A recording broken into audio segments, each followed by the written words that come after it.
दोस्तों असल में ये कहानी थोड़ी बहुत हिटलर से इंस्पायर है, क्योंकि जिस तरह हिटलर ने लोगों को दुनिया से मुक्ति दिलाई थी, वैसे ही हमारा हीरो किंग ग्रे एक काफी जालिम रूलर था।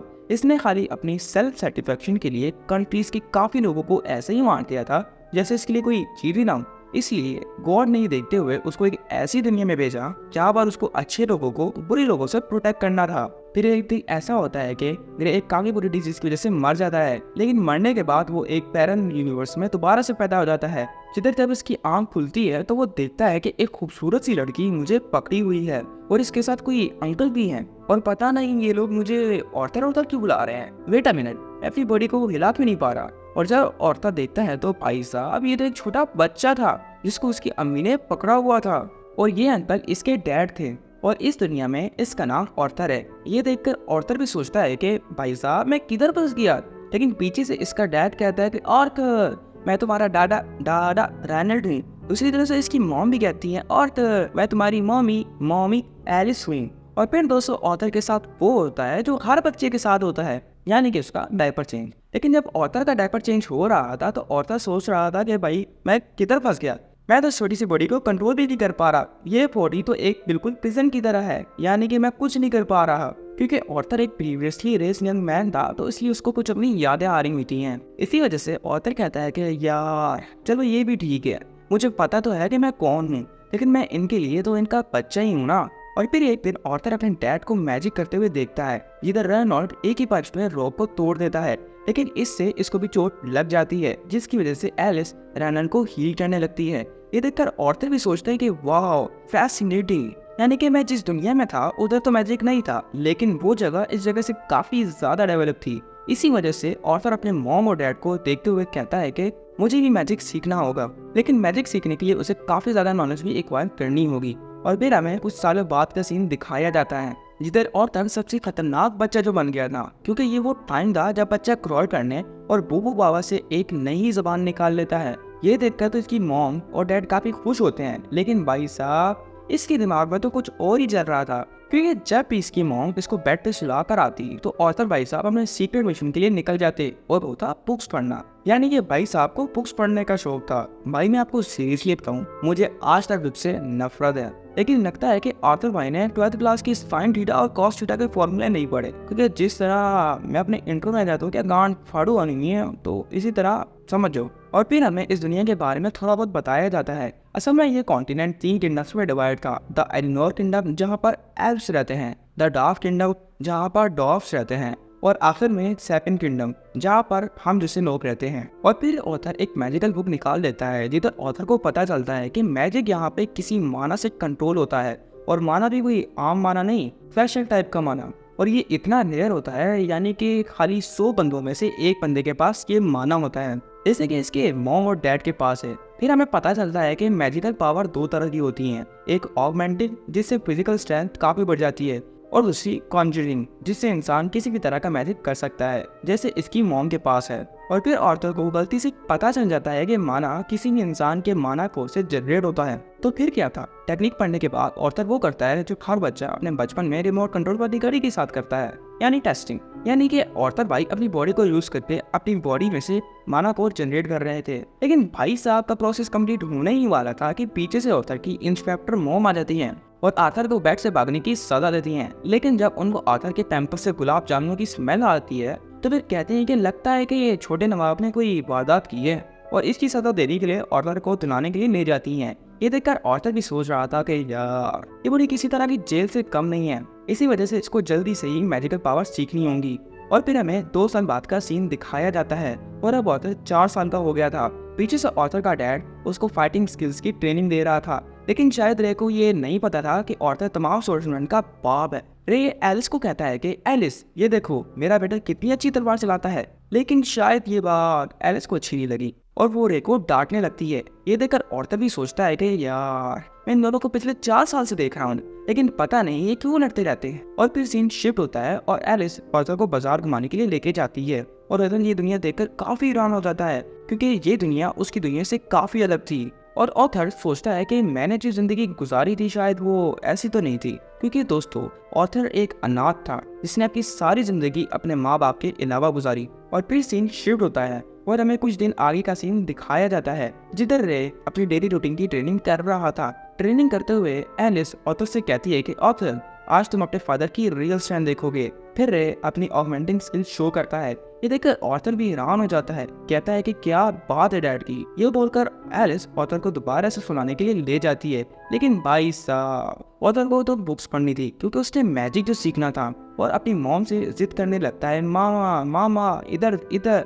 उसकी मॉम कहती है कि बेटा नहीं, आज बुक्स पढ़ने की बारी नहीं है। लेकिन ऑथर काफी इसरार करता है जिसकी वजह से एलिस मान जाती है और फिर एलिस ऑथर को वहां पे छोड़कर चली जाती है। उसके बाद ऑथर वापस से अपने योगा आसन में आ जाता है और अपना माना कलेक्शन प्रोसेस को कंप्लीट करने लगता है।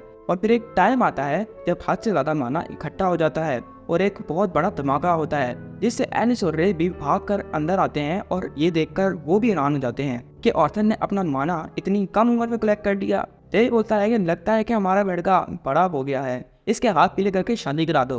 दोस्तों वैसे यार मजाक कर रहा था, मजाक तो अपने में बनता है ना। और फिर उसके अगले दिन रे और ऑथर अपने गार्डन में ट्रेनिंग कर रहे थे कि पीछे से रे ऑथर को अपने जैसे ग्लव्स पहनने को देता है, जिसको देखकर ऑथर अपनी वुडन सोर्ड उठा लेता है। सोचता है कि लगता है कि अब्बा जी पागल हो गया है, अगर मैं इन जैसे ग्लव्स पहनने लगा तो मैं अपने दुश्मन को मारने से पहले ही मारा जाऊंगा। फिर दूसरी तरफ से रे कहता है कि चलो ऑथर, देखते हैं कि तुम्हारे में कितना दम है। और फिर ऑथर और रे की फाइट होती है जो कि एक नॉर्मल फाइट ही लग रही थी, अनटिल अनलेस रे अपनी स्वॉर्ड में अपना माना इम्बैट नहीं करता। रे के माना इम्बैट करने के बाद ऑथर भी अपना माना स्वॉर्ड में इम्बैट करने लगता है, जिसको देखकर तो भाई साहब रे भी एक टाइम के लिए हैरान हो जाता है। सोचता है कि ये ऑथर कैसे कर सकता है। तो फिर क्या था दोस्तों, ऑथर उसी हमलों में रे की स्वॉर्ड को 2 पीसेस में तोड़ देता है। ये देखकर तो रे भी काफी हैरान था, जिसकी वजह से रे एलिस को कन्विंस करने की कोशिश करने लगता है कि हमारा बेटा एक अच्छा मेज है, हमें इसकी ट्रेनिंग के लिए इसको एक अच्छा टीचर अपॉइंट करना होगा। लेकिन भाई साहब क्या करें, एलिस नहीं मान रही थी ना। फिर इन दोनों की बहस चल रही थी कि पीछे से रे एलिस को अपनी टूटी हुई वुडन स्वॉर्ड दिखाता है,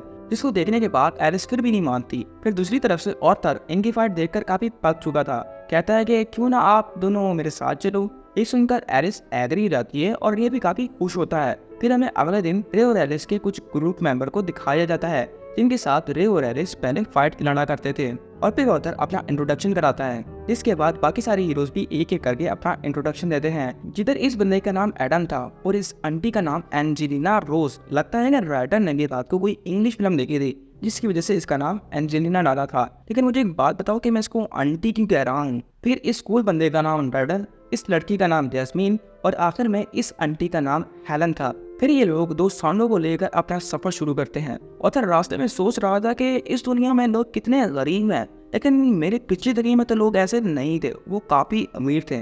मगर ये शायद दुनिया इतनी भी बुरी नहीं है। और फिर ऑथर और इन द क्रू एक जगह पे रुककर खाना खाने लगता है, लेकिन पीछे से कुछ बेवुल्फ इनके सामने आ जाते हैं, जिधर हम पता चलता है कि एडम, जैस्मीन, हेलन और इसके डैड एक ऑगमेंटर हैं, जबकि एंजेलिना, डडर और इसकी माँ कॉन्जरर्स हैं। फिर ये लोग इन बेवुल्फ्स को मारकर अपने रात के खाने का इंतजाम कर लेते हैं। जिधर रात को खाने के टाइम रे के आर्म पे चोट देखकर एलिस रे को हील करने लगती है, लेकिन पीछे से हेलन एलिस को रोक देती है और ये सारे लोग दूसरी तरफ मुड़ जाते हैं। ये देखकर ऑर्थर भी सोच रहा होता है कि ये क्या है। फिर हमें पता चलता है कि एलिस के पास हीलिंग एबिलिटीज हैं, लेकिन ये डायरेक्ट पब्लिक में यूज नहीं कर सकती क्योंकि ये नेचर से काफी ज्यादा माना कलेक्ट करता है। फिर हीलिंग करने के बाद एडम रे से बोलता है कि मैं सोने जा रहा हूँ, लेकिन सोने से पहले मैं ऑर्थर को टेस्ट करना चाहता हूँ। और फिर एडम ऑर्थर से कहता है कि बच्चे क्या तू तैयार है। ये कहने के बाद इनकी फाइट स्टार्ट हो जाती है। लेकिन क्या करे दोस्तों, एडम भाई साहब इतने कमजोर थे कि उनको अपना माना कोर अपने वेपन में इम्बैट करना पड़ा, वो भी खाली एक 4 साल के बच्चे से लड़ने के चक्कर में। दूसरी तरफ से ऑर्थर भी अपना माना कोर अपनी वुडन स्वॉर्ड और अपनी टांगों में इम्बैट कर लेता है, जिससे ऑर्थर की स्पीड अनटचेबल हो जाती है। ये देखकर तो एक टाइम के लिए दूर खड़े लोग भी हैरान थे कि एक 4 साल का बच्चा ये इतनी एज में क्या क्या कर सकता है। फिर एडम और ऑर्थर की फाइट स्टार्ट हो जाती है, लेकिन ऑर्थर की बॉडी साइज कम होने की वजह से ऑर्थर एक ही हमले में झटके से उठ जाता है, मगर पीछे से एंजेलिना ऑर्थर को बचा लेती है। ये देखकर तो उधर खड़े सारे लोग एडम को डांटने लगते हैं, लेकिन सिवाय एक लड़की के, और वो थी जैस्मीन। क्योंकि जैस्मीन ऑर्थर के पास आती है और पूछती है कि मुझे बताओ कि तुमने ये कैसे किया। लेकिन भाई साहब ऑर्थर के पास कोई जवाब ही नहीं था। फिर जैस्मीन ऑर्थर से दोबारा पूछती है कि क्या वो इसको ये फाइटिंग स्किल्स सिखा देगा, और ऑर्थर मान जाता है और फिर कुछ दिन बाद ये सारे लोग ऑथर को थोड़ी थोड़ी ट्रेनिंग कराते हैं और दूसरी तरफ से ऑथर भी जैस्मीन को अपनी फास्ट रनिंग टेक्निक सिखा देता है, जिसकी वजह से जैस्मीन भी ऑथर की तरह काफी तेज भाग सकती थी और इसी वजह से जैस्मीन ऑथर को एक वुडन स्वॉर्ड देती है। और फिर ये सारे लोग अपनी नेक्स्ट लोकेशन पर जाने के लिए निकल पड़ते हैं। लेकिन ठीक इस टाइम पे एलिस की तबीयत खराब होना शुरू हो जाती है, लेकिन एलिस ऑथर को देखते हुए कहती है कि वो ठीक है। तो भाई जान, यहाँ पर जितनी भी यहाँ मोहल्ले की आंटियाँ मौजूद हैं वो अपने 30 साल के तजुर्बे से ये बता सकती हैं कि एलिस को क्या हो। लेकिन इस टाइम पे ना ही आर्थर की इस बात पे ध्यान जाता है और ना ही दूसरों का। और फिर ये लोग अपना सफर दोबारा से शुरू कर देते हैं। लेकिन सफर के दौरान रास्ते में कुछ गुंडे इन पे हमला कर देते हैं। ये देखकर एडम, रे और बाकी सारे लोग भी फाइट करने के लिए तैयार हो जाते हैं। और फिर दूसरी तरफ से एक सांड जैसा बंदा निकलता है और कहता है कि इस बच्चे और इस लड़की को कुछ नहीं करना वरना इनकी प्राइस गिर जाएगी ना। यानी कि ये लोग स्लेव ट्रेडर्स थे जो कि बेचारे इंसानों को बेचकर बाजारों में बेचते थे।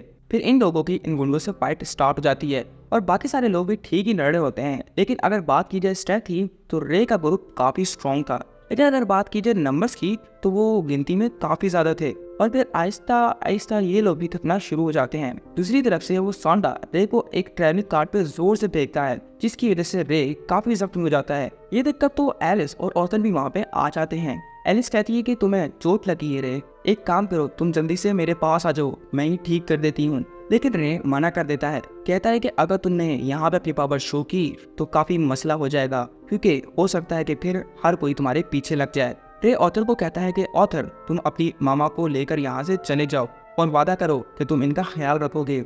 ऑथर कहता है कि डैड मेरे पास भी ताकत है, मैं भी लड़ सकता हूँ, मैं भी आपके साथ लड़ूंगा। लेकिन रे ऑथर की बात को रिफ्यूज कर देता है, कहता है कि तुम्हारी मामा की बैली में तुम्हारा छोटा बहन भाई है, तुम मुझसे वादा करो कि तुम उनको प्रोटेक्ट करोगे। ऑथर कहता है कि मैं वादा करता हूँ। और फिर रे ऑथर को कहता है कि भागो। और फिर ऑथर एलिस को लेकर वहाँ से भागना शुरू कर देता है, जिसको देखकर पीछे से कुछ गुंडे इनको पकड़ने की कोशिश करते हैं, लेकिन बाकी सारे हीरोज इनको प्रोटेक्ट करते हैं। मगर दूसरी तरफ से एक मेज इन पे अपनी विंड मैजिक से हमला कर देता है, लेकिन ऑथर अपनी माँ को बचाते हुए ये अटैक अपने पे ले लेता है, जिससे ऑथर खाई में गिर जाता है। लेकिन खाई में गिरते हुए भी ऑथर उस बंदे को अपने चाकू की मदद से गिरा देता है। ये देखकर बाकी सारे हीरोज भी उधर आ जाते हैं और ऑथर को बचाने की कोशिश करते हैं, लेकिन शायद ये लोग काफी लेट हो गए थे। और फिर ऑथर के खाई में गिरने के बाद हमें ऑथर को जमीन पे पड़ा हुआ दिखाया जाता है, यानी कि ऑथर मर गया था। नहीं यार, वो मरा नहीं था। मगर ठीक इस टाइम पे एक मेटल बेस की आंटी ऑथर के सामने आ जाती है, कहती है कि गुड मॉर्निंग ऑथर। ये देखकर तो ऑथर की लिटरली फटना शुरू हो जाती है और फिर ऑथर इस मॉन्स्टर पे हमला कर देता है। लेकिन ये मॉन्स्टर ऑथर को दूर जाके फेंकती है और फिर अपना इंट्रोडक्शन देती है, कहती है कि मेरा नाम सिल्विया है, लगता है कि तुम भूखे हो गए, और ऑथर को कुछ मैजिकल फ्रूट्स खाने को देती है। फ्रूट्स खाने के बाद ऑथर सिल्विया से कहता है कि क्या तुम मुझे बता सकती हो कि मेरे पेरेंट्स कैसे हैं। और फिर हमें कुछ बंदों को मारा पड़ा हुआ दिखाया जाता है, जिनको रे और इनके लास्ट ने मार दिया था। ये देखकर ऑथर सोचता है कि यानी कि वो लोग ठीक हैं। और फिर ऑथर सिल्विया के साथ कुछ दिन गुजारता है जब तक कि वो प्रॉपर ठीक नहीं हो जाता। और जब ऑथर प्रॉपर तौर पे ठीक हो जाता है तो सिल्विया ऑथर को बोलती है कि मुझे पता है कि तुम्हारा जाने का टाइम हो गया है, लेकिन मुझे कुछ टाइम लगेगा डायमेंशनल रिप को खोलने के लिए। इसके बाद ऑथर अपनी फाइटिंग स्किल्स को इम्प्रूव करने लगता है ताकि वो नेक्स्ट टाइम अपनी मॉम और डैड को प्रोटेक्ट कर सके। दूसरी तरफ से ऑथर सिल्विया के बारे में सोचता है कि सिल्विया ने कभी भी अपने बारे में कुछ नहीं बताया, लेकिन जिस तरह से मुझे सिल्विया ट्रीट करती है तो मैं पक्का ये बता सकता हूँ कि वो एक अच्छी इंसान है। और फिर जब अगले दिन ऑथर एक जगह पे बैठा होता है और अपने माना को कलेक्टिंग करने की प्रैक्टिस कर रहा होता है तो ये देखकर सिल्विया कहती है कि फैसिनेटिंग, तुमने इतनी कम टाइम में अपने माना कोर को भी सोर्स कर लिया, लेकिन क्या तुम ये कर सकते हो। और फिर सिल्विया अपने हाथ में माना कोर और मैजिक को एक साथ अपनी बॉडी में से सोर्स कर रही थी। इसको देखकर ऑथर कहता है कि क्या बात है, लेकिन अंदर से तो ऑथर सोच रहा होता है कि ये बहुत काम की चीज़ है। ये देखकर सिल्विया ऑथर से पूछती है कि क्या तुम ये सीखना चाहते हो। ऑथर कहता है कि हाँ मैं सीखना चाहता हूँ, लेकिन सिल्विया कहती है कि पहले तुम मुझे एक सवाल का जवाब दो कि तुम इन पावर्स के साथ क्या करोगे। दूसरी तरफ से ऑथर सोचता है और कहता है कि मैं उन लोगों को प्रोटेक्ट करूंगा जिनसे मैं प्यार करता हूँ। ये सुनकर सिल्विया ऑथर को हल्की सी उंगली मारती है, जिससे ऑथर जमीन पर जाकर गिरता है। और सिल्विया कहती है कि तुम फेल हो गए हो, मैं तुम्हें एक और चांस देती हूँ, तो बताओ तुम इन पावर के साथ क्या करोगे। फिर इस टाइम पे ऑथर काफी सोचता है और बोलता है कि मैं इन पावर्स को यूज करके अपने से कमजोर लोगों को प्रोटेक्ट करूंगा। ये कहने के बाद सीन शिफ्ट होता है और हमें सिल्विया जैसे दूसरे मॉन्स्टर को दिखाया जाता है, जो कहता है कि सिल्विया तुम अब मुझसे ज्यादा दूर नहीं है, बस थोड़ा सा इंतजार करो, मैं आ रहा हूँ। और फिर हमें दोबारा से ऑथर और सिल्विया को दिखाया जाता है, जिधर सिल्विया ऑथर को मानव इलेक्ट्रिक मैजिक सिखाती है और ऑथर इस स्किल को मास्टर भी कर लेता है। लेकिन तभी सिल्विया ऑथर पे हमला कर देती है और इसे दूर किसी पत्थरों के अंदर बंद कर देती है। और फिर हमें सिल्विया जैसे दूसरे मॉन्स्टर को दिखाया जाता है, तो सिल्विया को बोलता है कि सिल्विया, मैंने तुम्हें कहा था ना कि मैं तुम्हें ढूंढ लूंगा, तो अब शराफत से मेरे साथ चलो। सिल्विया कहती है कि नो थैंक्स। ये सुनने के बाद वो मॉन्स्टर सिल्विया पे हमला कर देता है और सिल्विया के पास आता है, कहता है कि सिल्विया अब मरने के लिए तैयार हो जाओ। लेकिन वो कुछ करता इससे पहले सिल्विया अपनी बॉडी को ट्रांसफॉर्म कर लेती है और अपनी ओरिजिनल फॉर्म में आ जाती है और अपना सबसे स्ट्रॉन्गेस्ट अटैक करती है। दोस्तों ये अटैक इतना स्ट्रॉन्ग था कि इससे हो सकता था सिल्विया अपनी जान से भी मारी जाती, लेकिन सिल्विया फिर भी उस मॉन्स्टर पे अटैक करती है। लेकिन वो मॉन्स्टर इन सब अटैक्स को डिफेंड करते हुए सिल्विया पे एक जोरदार हमला करता है, जिससे सिल्विया बच जाती है। दूसरी तरफ से वो मॉन्स्टर सिल्विया पे दोबारा से हमला करता है, लेकिन सिल्विया अपनी मैजिक को यूज करके टाइम को थोड़ी देर के लिए फ्रीज कर देती है और इस मीन टाइम में ऑथर को उन पत्थरों में से निकालती है और उसे अपने पास बुलाती है। ऑथर सिल्विया के पास आता है, लेकिन ऑथर को अपने आंखों पे तो यकीन ही नहीं आ रहा था कि सिल्विया एक ड्रैगन है। और फिर सिल्विया ऑथर के लिए एक 2 डायमेंशनल डोर खोल देती है और कहती है कि सॉरी ऑथर, ये कोई अननोन लोकेशन है, तुम्हारे घर की तो नहीं है, लेकिन मगर तुम सेफ रहोगे। दूसरी तरफ से सिल्विया ऑथर के जाने से पहले उसको एक फेदर और एक एग देती है, कहती है कि तुम्हें इनको हर हाल में प्रोटेक्ट करना होगा और ऑथर को एक ट्रेडमार्क निशान भी देती है, कहती है कि ये मेरी तरफ से तुम्हारे लिए गिफ्ट है। लेकिन जाने से पहले ऑथर काफ़ी इमोशनल हो जाता है और सिल्विया से कहता है कि अब से तुम मेरी फैमिली का एक हिस्सा हो, तो क्या मैं तुम्हें अपनी ग्रैंड मदर बुला सकता हूँ। ये सुनने के बाद सिल्विया भी काफ़ी हैरान हो जाती है, कहती है कि एक दफ़ा दोबारा से बुला लूँ। ऑथर बोलता है कि अब से तुम मेरी ग्रैंड माँ हो। ये कहने के बाद ऑथर सिल्विया से गले लगता है और सिल्विया को बाय बाय करके पोर्टल में चला जाता है। ऑथर के जाने के बाद सिल्विया टाइम को अनफ्रीज करती है, जिससे मॉन्स्टर का अटैक ठीक सिल्विया के दिल पे जाकर लगता है और सिल्विया गिर जाती है। पीछे से वो मॉन्स्टर सिल्विया के पास आता है और सोचता है कि फाइनली अब तुम मर गई हो। लेकिन दूसरी तरफ से सिल्विया अपनी आंख खोलती है और उस मॉन्स्टर पे दोबारा से अटैक करती है, जिससे फाइनली ये मॉन्स्टर मर जाता है। और फिर यहाँ से सीन शिफ्ट होता है और हमें ऑथर को जंगल में दिखाया जाता है, जिधर ऑथर जमीन पर लेटकर सिल्विया के साथ गुजारा हुए अच्छे टाइम को याद कर रहा था।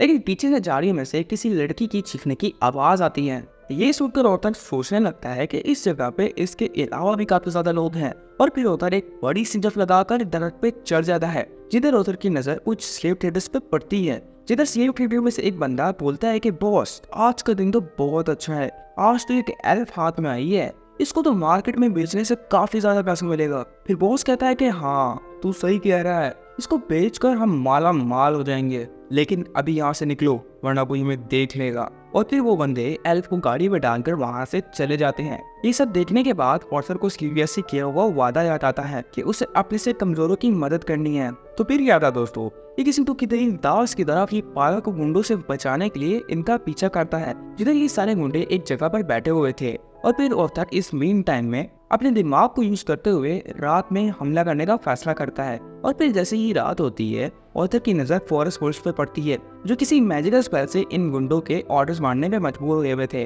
दूसरी तरफ से स्लेव ट्रेडर्स अपनी पार्टी एंजॉय कर रहे थे कि पीछे से ऑथर कुछ पेपर्स को उठाकर इन फॉरेस्ट फोर्स पे फेंकता है, जिससे ये वोल्फ चीखने लगते हैं। ये देखकर उन गुंडों में से एक बंदा उठकर इन वोल्फ्स को मारने के लिए आता है, लेकिन इस मीन टाइम में ऑथर अपनी पावर को यूज करते हुए इस बंदे को ऊपर वाले के दर्शन कराने के लिए भेज देता है और फिर इसका चाकू निकालकर पीछे आए हुए बंदे की गर्दन पे रखता है और उसको भी ऊपर वाले से दर्शन कराने के लिए भेज देता है। भाई साहब, ये देखकर तो मुझे सच में गूज़बम्स आ रहे थे। फिर इस मोटे को मारने के बाद इधर एक और बंदा आता है। ऑथर इसको मारने की कोशिश करता है, लेकिन ये बच जाता है और एक जोरदार चीख मारता है, जिससे इनका बॉस भी इधर आ जाता है। और फिर ऑथर से कहता है कि क्या बात है, लगता है कि आज तो ऊपर वाला मुझ में काफी मेहमान है, तभी तो एक सोने के अंडे देने वाली मुर्गी मेरे पास खुद चलकर आ गई। फिर ये बंदा अपनी मैजिकल पावर को यूज करके ऑथर पे हमला करता है, लेकिन ऑथर इसके हमले पे से बच जाता है। दूसरी तरफ से ऑथर भी इस पे अपना चाकू से हमला करता है, लेकिन इस बार बॉस ऑथर के चाकू को पकड़ लेता है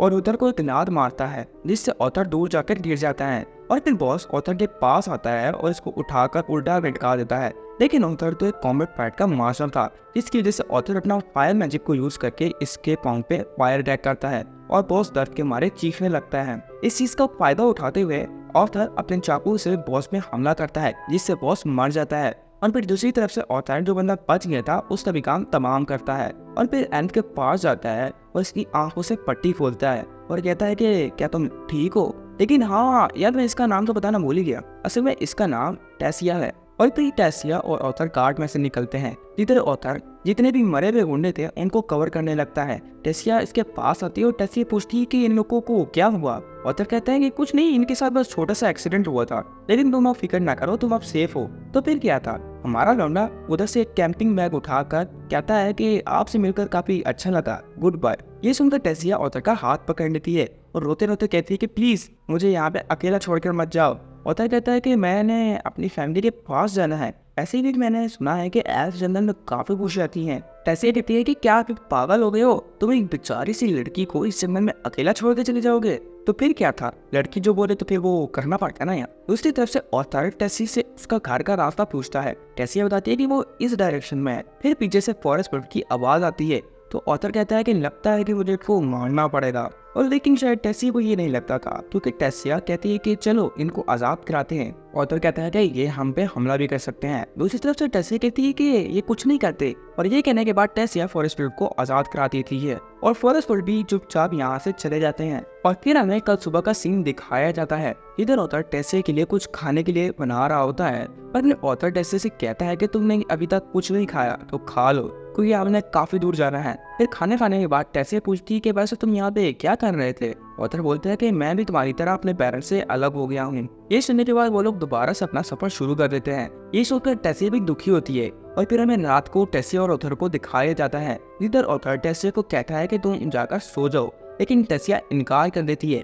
कहती है कि बाहर बहुत खतरा है, तुम भी मेरे साथ आकर सो जाओ। वैसे नहीं, फॉरेस्ट वुल्फ इधर ही है, ये ना हो कि वो हम पे हमला कर दे। ये सुनकर ऑथर एग्री कर देता है और टेंट के अंदर आकर लेट जाता है। और फिर सुबह ऑथर और टेसिया उठते हैं और अपना सफर दोबारा से शुरू करते हैं। लेकिन रास्ते में ऑथर के चेस्ट में काफी जोर से पेन होना शुरू हो जाता है, जिसको देखकर टेसिया पूछती है कि ऑथर क्या हुआ, तुम ठीक तो हो। ऑथर कहता है कि हाँ मैं ठीक हूँ।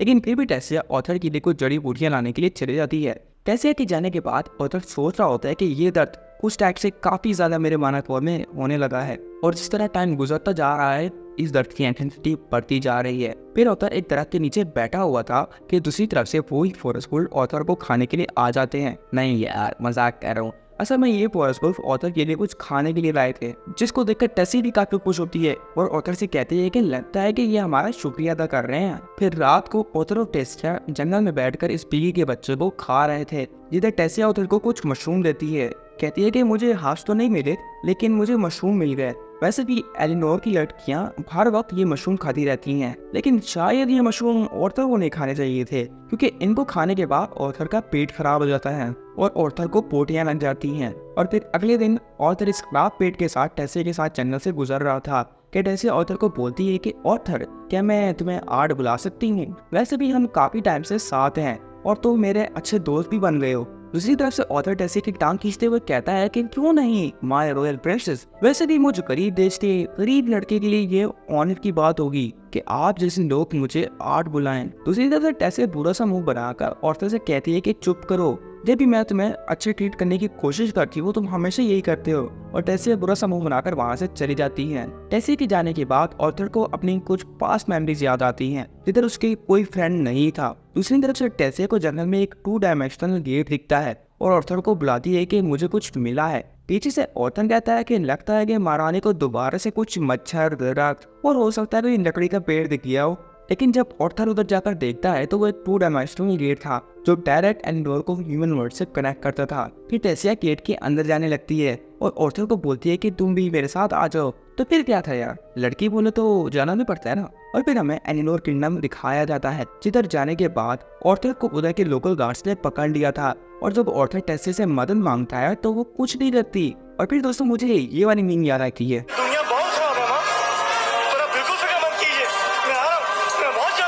ऑर्थर को पकड़ने के बाद सोल्जर्स ऑर्थर को मारने लगते हैं, लेकिन टेसिया सोल्जर्स को रोक देती है, कहती है कि रुक जाओ, ऑर्थर बुरा इंसान नहीं है, असल में तो इसने मेरी जान बचाई है। इतनी देर में सोल्जर्स ऑर्थर के साथ कुछ करते एक दूसरा मैजिकल डोर ओपन होता है और एलिनोर किंगडम का प्रीवियस किंग विराइन यहाँ पर आ जाता है और सोल्जर्स को ऑर्डर देता है कि इस लड़के को छोड़ दो।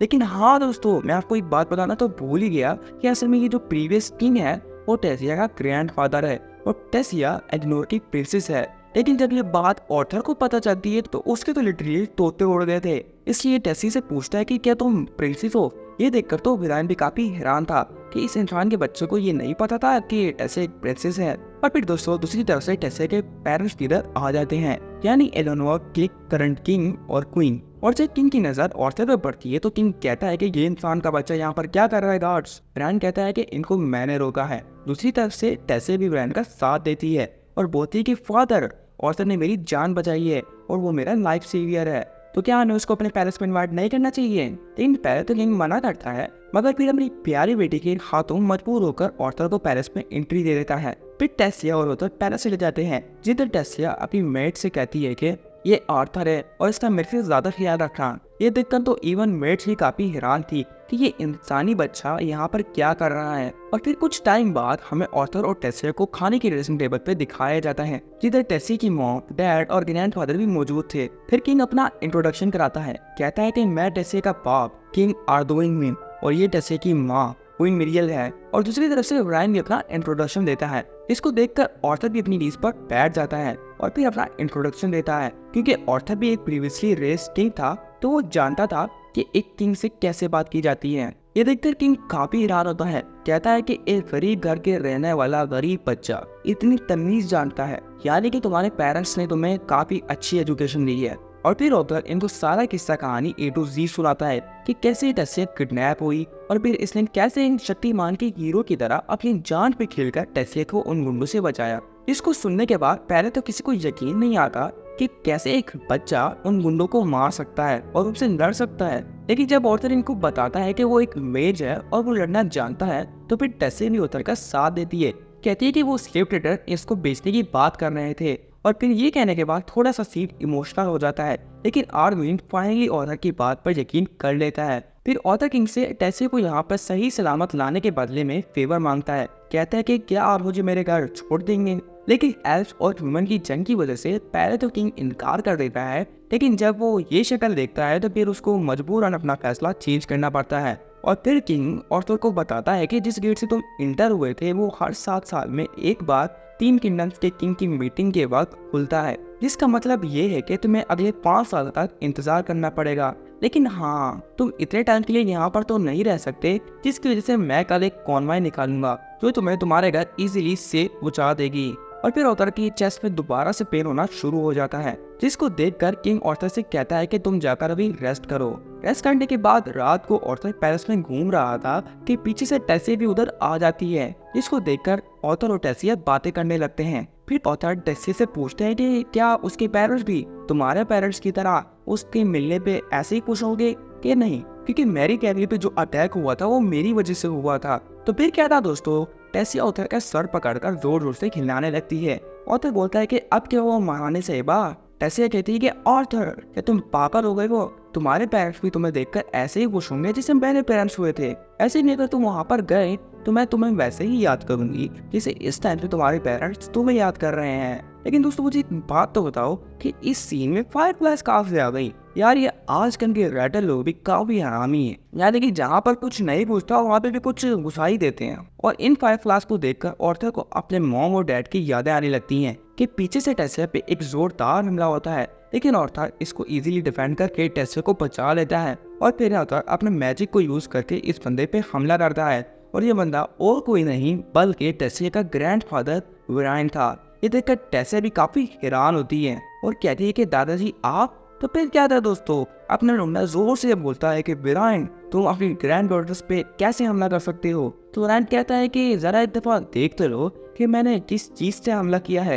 ये देखकर तो ऑर्थर भी काफी हैरान होता है, क्योंकि ये कुछ फायरफ्लाइज ही थी। असल में विराइन दो ऑर्थर को टेस्ट करना चाहता था कि इसने जो बोला था कि वो ठीक भी है या ये बस केंगे मार रहा है। वैसे तो ये देखकर विराइन भी ऑर्थर से काफी इम्प्रेस होता है, कहता है कि यानी तुम सच में लड़ना जानते हो। और फिर ऑर्थर से मजीद टेस्ट करने के लिए एक ड्यूल रखता है और फिर इनके बीच में फाइट स्टार्ट हो जाती है, जिधर ऑर्थर विराइन पे हमला करता है।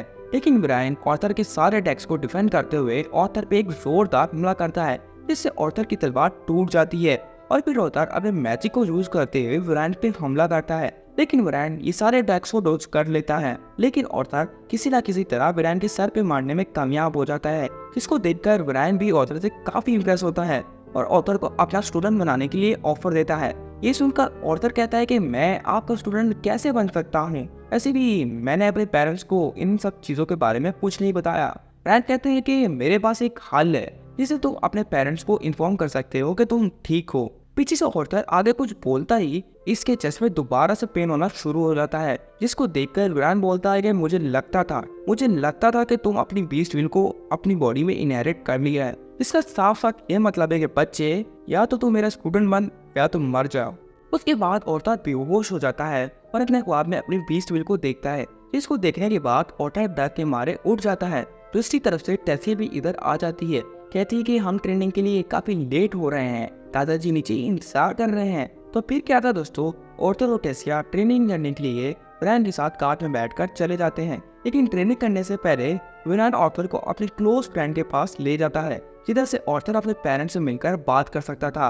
और फिर जब ऑर्थर वरैन की फ्रेंड से मिलता है तो वरैन इसका इंट्रोडक्शन कराता है, कहता है कि ये राइनिया है, मेरी काफी पुरानी दोस्त, और ऑर्थर ये तुम्हारा मसला हल कर सकती है क्योंकि ये एक स्पेशल टाइप की मेज है। स्पेशल टाइप की मेज सुनकर ऑर्थर पे थोड़ा और टाइम के लिए सोचने लगता है कि किस टाइप की मेज है, क्योंकि जितना भी मैंने सुना है तो असल में तो 4 टाइप के मेज होते हैं। और फिर रेनिया इनको कहती है कि तुम लोग बाहर क्यों खड़े हो, अंदर आ जाओ। अंदर जाने के बाद ये लोग एक टेबल पे बैठे हुए थे और पीछे से ऑर्थर रेनिया से पूछता है कि मुझे ग्रैंडपा ने बताया है कि आप एक स्पेशल टाइप की मेज है जो मुझे मेरे पेरेंट्स से कनेक्ट करवा सकती है। रेनिया बोलती है कि लगता है कि इब्राहिम ने तुम्हें मेरे बारे में ज्यादा कुछ नहीं बताया, तो चलो मैं ही कुछ तुम्हें बता देती हूँ। मैं कनेक्ट करवाने के अलावा भी किसी के पास्ट और फ्यूचर भी देख सकती हूँ, और मुझे पता है कि तुम यहाँ पर अपने पेरेंट्स से बात करने के लिए आए हो। और फिर रेनिया ऑर्थर के सामने पानी से भरा हुआ एक टब रखती है और कहती है कि इसके अंदर देखो और अपने पेरेंट्स के साथ गुजारा हुआ अच्छे टाइम को याद करो।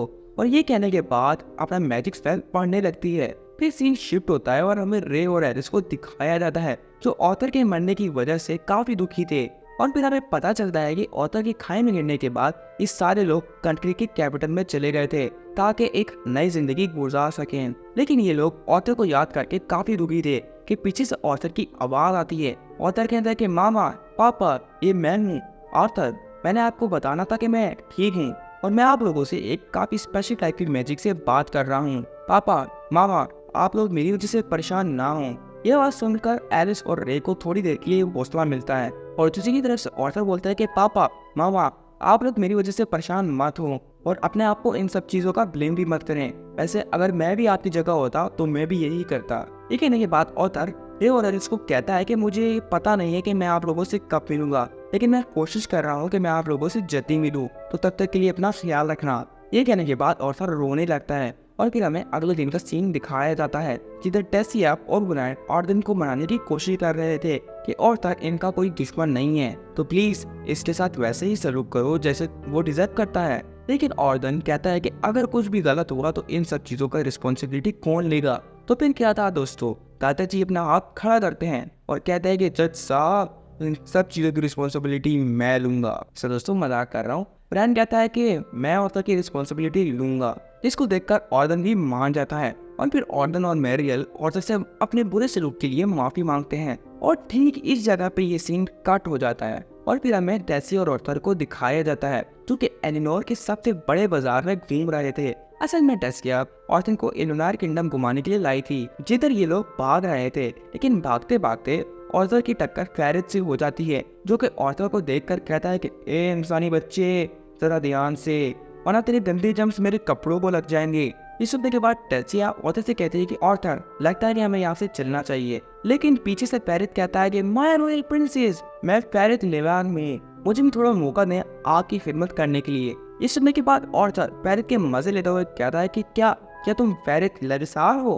ये सुनने के बाद फेरिट कहता है कि ये लिटसार है, लिटसार। ऑर्थर कहते हैं कि मुझे माफ करना, और माफी मांगने के बाद ये लोग यहाँ से जा रहे होते हैं कि पीछे फेरिट गुस्से में पागल हो जाता है कि इस इंसानी बच्चे की कैसे मिजाज हुई कि इसने मेरी बेइज्जती की, जिसकी वजह से फेरिट ऑर्थर को अपने साथ लड़ने के लिए ड्यूल देता है। और फिर इनके बीच में दुनिया की सबसे खतरनाक वाली फाइट होती है, यानी कि ड्यूल स्टार्ट होता है और फेरिट ऑर्थर पे भागकर अटैक करने वाला होता है। लेकिन ये क्या हुआ, पहले तो एक ही मुक्के में ढेर हो गया। ये देखकर टेस्ला बोली कि मैंने तो पहले इसको वार्न किया था, लेकिन अब क्या करे, इसने मेरी बात जो नहीं मानी। और फिर ये दोनों बाजार में काफी ज्यादा मजे करते हैं और जब ये लोग थक जाते हैं तो एक बालकनी के पास आकर बैठ जाते हैं। जिसे टेस्ला ऑथर से उसकी ट्रेनिंग के बारे में पूछती है तो ऑर्थर टेस्ला को बताता है कि उसकी ट्रेनिंग कब से स्टार्ट होने वाली है। ये कहने के बाद ऑर्थर को वैन की कही हुई बात याद आती है कि मैं तुम्हारे लिए अपनी ट्रेनिंग को और भी सख्त कर दूंगा, जिससे तुम्हें एक पल के लिए ये लगेगा कि तुम किसी गर्म होते हुए पानी में चल रहे हो,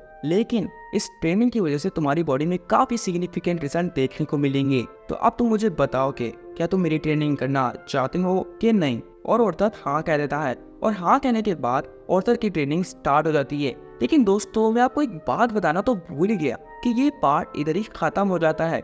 और अगर आप नेक्स्ट पार्ट देखना चाहते हो तो लाइक और सब्सक्राइब करके नीचे कमेंट करके चले जाना। मैं तो पूरी कोशिश करूंगा कि नेक्स्ट पार्ट जल्दी ना हो। वैसे दोस्तों मुझे एक बात तो कंफर्म करना कि आप लोगों को किस टाइप के एनिमीज पसंद है, क्योंकि यार मुझे तो ज्यादा फाइटिंग और मैजिक टाइप के एनिमीज देखना और कवर करना काफी पसंद है। तो मुझे कमेंट करके एक दफा नीचे बता देना, तो मैं कोशिश करूंगा वैसी एनिमीज आप तक लेकर आऊं। तो दोस्तों मैं मिलता हूँ तुम लोगों को किसी और दिन किसी और वीडियो के साथ। तो तब तक के लिए मेरी जान छोड़ो। और हाँ, अगर तुमने एडी क्रिएटर को सब्सक्राइब नहीं किया तो कर लो, क्योंकि यार मैं तो तुम्हें नेक्स्ट वीडियो में मिलूंगा।